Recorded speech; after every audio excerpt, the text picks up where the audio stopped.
नमस्ते दोस्तों, मैं हूँ रीड। मैं इंडियन पैरानॉर्मल सोसाइटी का पैरानॉर्मल इन्वेस्टिगेटर हूँ।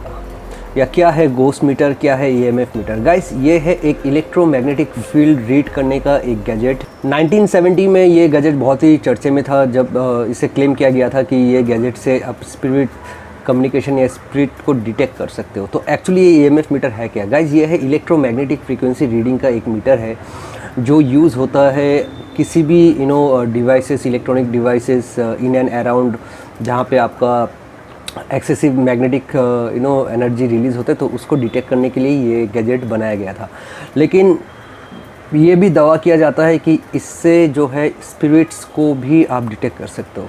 अब किस तरह से आप डिटेक्ट करोगे, किस तरह से K2 मीटर यूज़ होता है पैरानॉर्मल इन्वेस्टिगेशन, वो मैं आपको आगे बताऊंगा। ठीक है, सो गाइस लेट्स सी। ये जो K2 मीटर है, ठीक है, इस पे जो 3, 4, 5 इंडिकेटर है, ठीक है, 5 लाइट्स इंडिकेट करते हैं।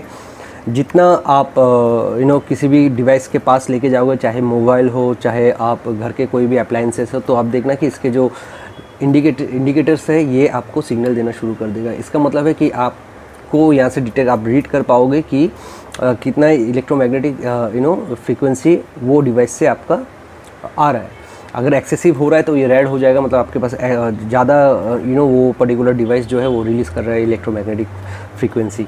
अब बात है इसको पैरानॉर्मल इन्वेस्टिगेशन में कैसे यूज़ करें। कि ये थ्योरी में ऐसा बताया गया है कि आप जब हम मरते हैं तो हमारी बॉडी से ना 21 ग्राम जो है वो कम हो जाता है। यानी हमारी बॉडी से कुछ ना कुछ तो रिलीज़ होता है डेफिनेटली, जिससे कारण जो है वो पर्टिकुलर जो 21 ग्राम होता है वो हमारे बॉडी के वेट से कम हो जाता है। ठीक है, और डॉक्टर ने भी माना कि हम जब डेथ हो जाते हैं तो there is something that is releasing our body. तो ये भी माना गया है कि अब जब हम मरते हैं, ठीक है, तो हमारी जो सोल है या स्पिरिट है that convert into a magnetic energy. ठीक है, अब इसका काम क्या है? इसका काम है इलेक्ट्रोमैग्नेटिक डिटेक्ट करना। ठीक है, अब बात है कि इसको अगर हम किसी भी जगह पे लेके जाए, गाइस जो भी इन्वेस्टिगेट करते हो आप लोग, मैंने बहुत सारे वीडियोस देखे, इन लोग लेके जाते हैं, ठीक है, K2 थोड़ा भी लाइट जल जाता है तो ये कहीं ना कहीं पे गोस्ट प्रेजेंस या स्पिरिट प्रेजेंस के बारे में बताता है, बट ये एक्चुअली ऐसा नहीं होता है। एज ए पैरानॉर्मल इन्वेस्टिगेटर अगर आप इसको यूज़ करोगे तो आपको इसका बेसिक नॉलेज तो डेफिनेटली रहना चाहिए, और आपको इसको पता होना चाहिए कौन सा इसका बेस रीडिंग है। ठीक है, बेस रीडिंग कौन सा है, कौन सा स्टैटिक इंडिकेशंस है, वो आपको जानना बहुत ज़रूरी होता है। ठीक है, तो गाइस ये वीडियो में मैं ये बता रहा हूँ कि K2 मीटर डेफिनेटली काम करते हैं। It is one of the most usable gadgets for ghost hunting, paranormal investigation through out the world. ठीक है, बहुत बड़े बड़े दिग्गजों ने इसको यूज़ किया है और उस पर इन लोग को रिजल्ट भी मिला है। ठीक है, तो इसको यूज़ करने से पहले इसका बेसिक चीज़ें आपको जानना ज़रूरी है। कौन सा बेस रीडिंग होता है, कौन सा इंटेलिजेंट रेस्पॉन्सेस होता है, कौन सा स्टैटिक लाइट्स होते हैं। ठीक है, तो आई थिंक इतना आप सभी के लिए काफ़ी है कि K2 मीटर सेकंड टाइम आप यूज़ कर पाओ। ठीक है, K2 मीटर एक ऐसा डिवाइस जिसके बारे में ये माना जाता है कि इसके इस्तेमाल से आप पैरानॉर्मल वर्ल्ड से कनेक्ट कर सकते हैं। कुछ लोग तो ये भी क्लेम करते हैं कि इसके इस्तेमाल से वो पैरानॉर्मल वर्ल्ड से बातचीत कर सकते हैं, यानी कि एक कम्युनिकेशन एस्टैब्लिश कर सकते हैं। पर क्या ऐसा हो सकता है? क्या वाकई ये डिवाइस इतना पावरफुल है जिससे कि आप दूसरी दुनिया की आत्माओं से बातचीत कर सकते हैं? आज हम जानेंगे K2 मीटर की पैरानॉर्मल रियलिटी के बारे में। इन सब के बीच K2 मीटर जो एक EMF मीटर के तौर पर बनाया गया था, ये घोस्ट मीटर कैसे बन गया?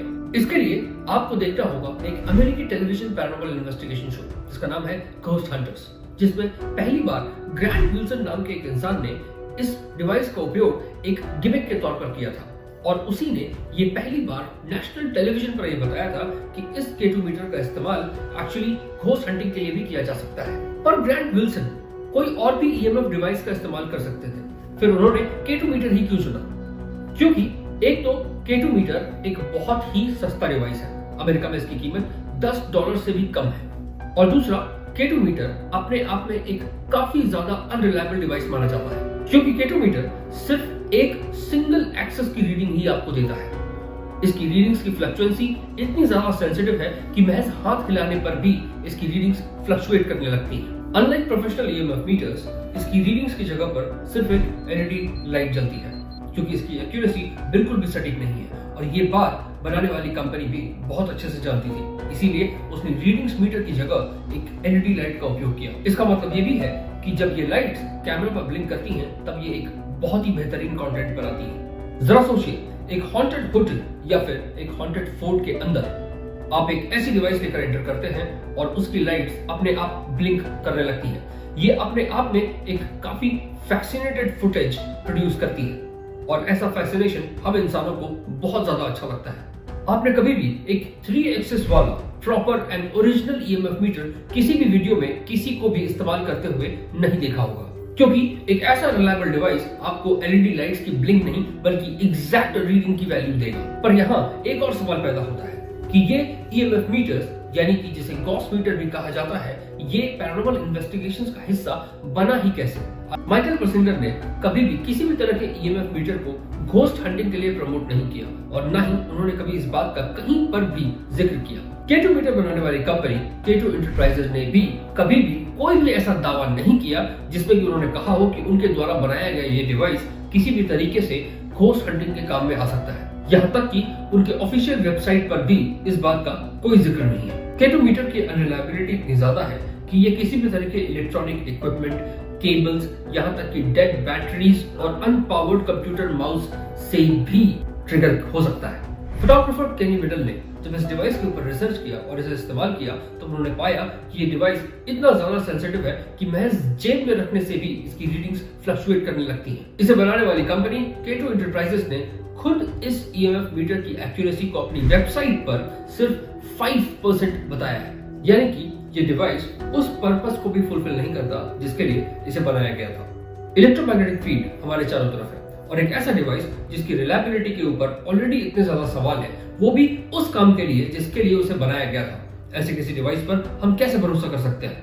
ऐसे में जब किसी वीडियो में आप उस डिवाइस को किसी भूत प्रेत से बात करता हुआ देखते हैं, तब आप एक छोटा सा लॉजिक भूल जाते हैं कि जिस कैमरा पर उस वीडियो को कैप्चर किया जा रहा है वो भी एक इलेक्ट्रॉनिक डिवाइस ही है और हर इलेक्ट्रॉनिक डिवाइस किसी न किसी तरह के अमाउंट का इलेक्ट्रोमैग्नेटिक फील्ड जनरेट जरूर करता है। इसका सेंसर इतना ज्यादा सेंसिटिव है कि आसपास से गुजर रही इलेक्ट्रिक केबल से भी ये अपनी रीडिंग्स कैच कर लेता है। यहाँ तक कि इसे इस्तेमाल करने के लिए एक 9 वोल्ट की बैटरी लगती है।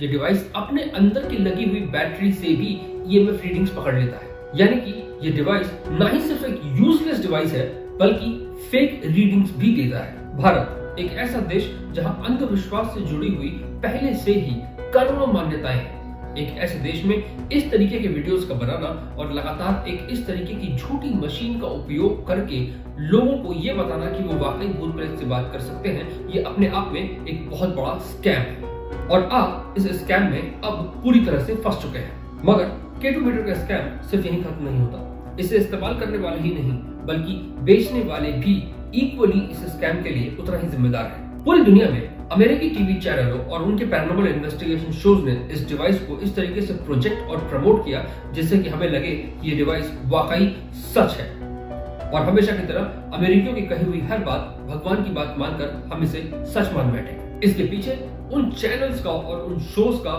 मोटिव बड़ा क्लियर था, वो अपनी मर्चेंडाइज बेचना चाहते थे। आज ऐसे कई मैन्युफैक्चरर्स हैं मार्केट में जो नकली K2 मीटर्स बना रहे हैं। वो उनके सेंसर्स के साथ कुछ इस तरीके से छेड़खानी करते हैं कि उसका सेंसर और भी ज्यादा सेंसिटिव हो जाता है और छोटी सी छोटी रीडिंग्स भी तुरंत पकड़ने लगता है। लेकिन सिर्फ इतना ही नहीं, e commerce giants like Flipkart, Amazon, eBay, Alibaba वगैरह वगैरह ये सब लोग K2 मीटर को घोस्ट मीटर या घोस्ट हंटिंग इक्विपमेंट बनाकर ही बेचते हैं। जरा सोचिए, अगर K2 मीटर को एक नॉर्मल ईएमएफ मीटर की तरह प्रेजेंट किया जाए तो आई एम श्योर इसे कोई नहीं खरीदेगा। ठीक उसी तरीके से YouTube वीडियोस में इस डिवाइस का इस्तेमाल करने वाले आपको उल्लू बना रहे हैं और अपना उल्लू सीधा कर रहे हैं। पैरानॉर्मल इन्वेस्टिगेशंस के शुरुआती दौर में मैंने भी एक बार इस डिवाइस का इस्तेमाल किया था, लेकिन पहली बार के इस्तेमाल के बाद ही मुझे समझ में आ गया कि ये डिवाइस एक बहुत बड़ा स्कैम है। पर दिक्कत यह है कि अब हम इसे सच समझते हैं, सिर्फ सच ही नहीं बल्कि पैरानॉर्मल वर्ल्ड का एक सबूत भी समझते हैं और हम इस झूठे सच और झूठे सबूत को समाज में पूरी तरह से फैला रहे हैं, वो भी बिना पूरी जानकारी के। अज्ञानता से ज्यादा आधा ज्ञान खतरनाक होता है, ये कहावत इस केस में बिल्कुल फिट बैठती दिखाई देती है। ऐसे वीडियोस में अक्सर भूतों के होने के कुछ फैंटास्टिक क्लेम्स किए जाते हैं, but here's what I think, that fantastic claims demand fantastic proofs. Where is the proof? अंधविश्वास को रोकिए और अपने लिए वो समाज बनाइए जिसमें आप और आपके बच्चे रहना चाहेंगे।